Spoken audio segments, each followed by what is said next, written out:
I feel sorry I was on the phone. No problem, James. Allow me to introduce you. I am pleased to be joined by James Van Praagh, prolific author and one of the world's best-known spiritual mediums. James was kind enough to contribute a story to my book, 60 Seconds, One Moment Changes Everything, and he's joining us today to talk about his new book, Unfinished Business, What the Dead Can Teach Us About Life. Which I just happen to have a copy of it right here. Okay. There we go. That's okay. What's great about Skype. We can actually see it. Hold that up a little higher. Yep. Perfect. There we go. And James, your book promises to deliver lessons for the living from the dead, as well as wisdom we could otherwise gain only after death. You have my attention. Tell me more. Well, this book was, it really took about 25 years to write it. And when I tell people that, they go, what are you talking about? Are you a slow writer? I'm like, no. What happened was, throughout the many hundreds of thousands of messages that have come through me from Spirit, there were so many, but there were some that really stood out. And after my events, I would go and I'd write down bullet points of those messages. And I kept them in a box for many years, knowing one day they'd go into a book. And last year, Spirit said to me, we want you to use those messages that you've collected, because we have a very special book in mind for you, which I didn't know what book I was going to do next. And they said it's a book from the spirit side of life, from people who want the living people not to have the shouldas, wouldas, or couldas after they die. Because so many people who pass into the spirit world, the first thing that happens is they have regrets. I should have done that. If I knew then what I know now, life would have been very different. So it's a book that really helps the living to not have any shouldas, wouldas, or couldas, and to really live life fully in forgiveness and deal with your regrets and also guilt. I discovered that as well. So it covers all these different subjects that have come through in these readings for the past 25 years. That's wonderful. I'm sold. I can't wait to read it myself. It's already been on the New York Times list, and it's gotten 5 stars, and I am proud to say it's probably the best book I've ever done. I know that, and definitely the vibration of the book, the words, the whole way the book flows. It's different than any other book I've ever done, and so far the feedback has been very good. Great. Are you doing an audiobook version? There is one out already, yes. Excellent. Well, let me ask you some questions about that. You offer encouragement in the book to wrap up any unfinished business. Why is that so important? Well, I think that, when we have... we pass to the other side of life, the spiritual side of life. Whoops, sorry.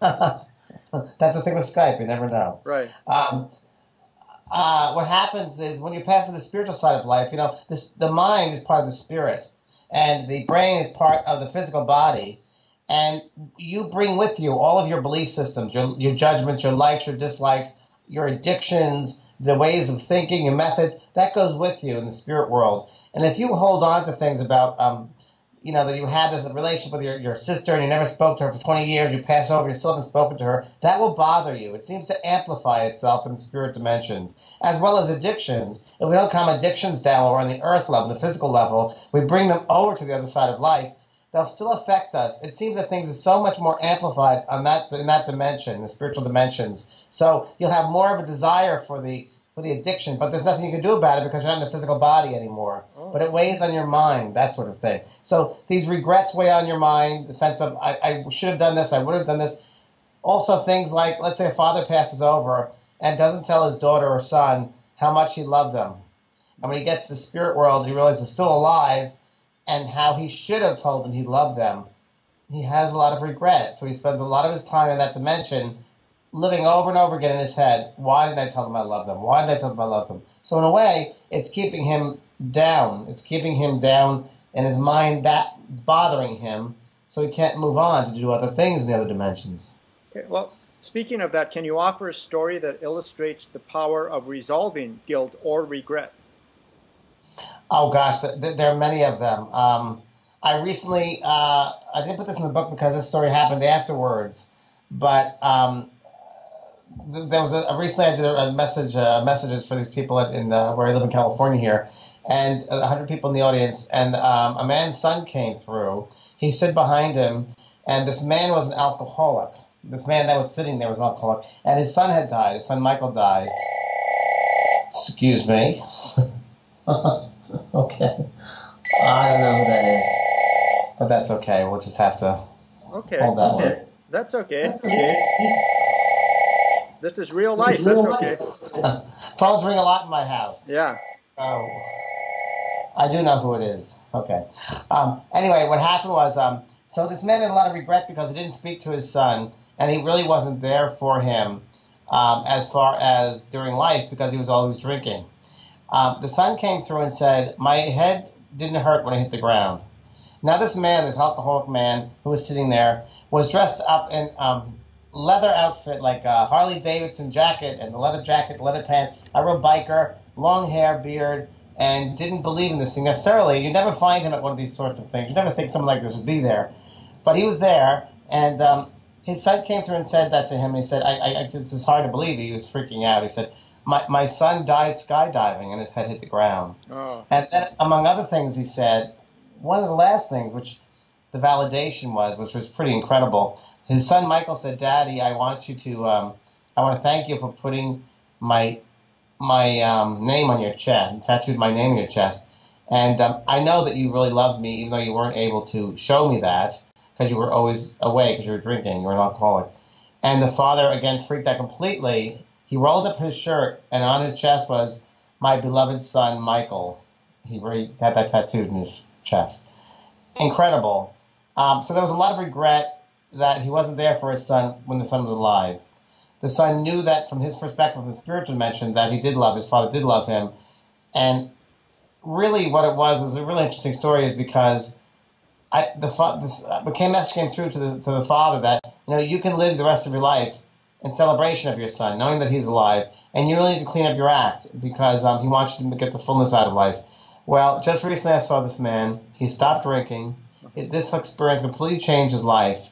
And he has no more regrets because he realized that his son does see him and loves him and knows he loves him and he understands him. So that's one story of many. That's wonderful.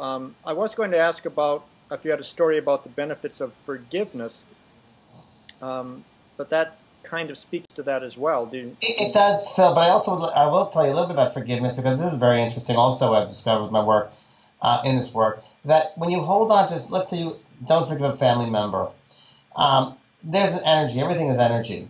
And when you don't forgive someone, it kind of blocks the energy from flowing. And we found that if you hold on to that energy, which is blocking, it just blocks, and you don't forgive, it holds everything back, and it can cause major problems later on in your physical body, whether it's disease or ailments or so forth. Forgiveness is equal to love. It's the highest force there is love. And this is an element of love, is forgiveness. You have to be better than other people. And when I say that is, if you can forgive another person, it does many things. It frees you up. It helps you to teach the person that you can't forgive, whatever, that, you know what, the most important thing is I forgive you. I understand that maybe I was wrong, maybe you were wrong. It doesn't matter. I forgive you. We never know the motivation behind an act also. It's so much easier for us to judge someone than to forgive somebody. Because by judging somebody, you feel like you're in a power position. Okay? And we want to feel that's control. We're in control. We have the power. We don't need to be less than anybody else. So that's sometimes why we hold on to not forgiving someone, because we feel in a more powerful position. When really in reality, just the opposite is happening. We're really in a lower level if we don't forgive somebody. You also don't know the motivation behind an act. So if someone says something to you, or here's a good explanation of this. I once did a reading for a woman, and she was 45 years old, and the whole reading she wanted to talk to her father. Father finally came through, and she started berating her father. Daddy, why couldn't you love me? Why don't you love me? Why couldn't you just say, I love you? Because now I don't trust men my whole life, because, I can't trust that they love me. And she went on for about a good 20 minutes about why couldn't you love her, and really yelling at him. And I felt really sympathetic to her father. And the father said, I'm sorry I couldn't love you. I was never taught how to love, so I don't know how to give it to you. So we don't know the backstory. We don't know what motivates people or what's not happened in their life. Mm-hmm. We can't have these expectations. You don't know a person until you walk around in their shoes. It's very true. Right. Well, so give the benefit of the doubt to them. And by you forgiving somebody, you're teaching them.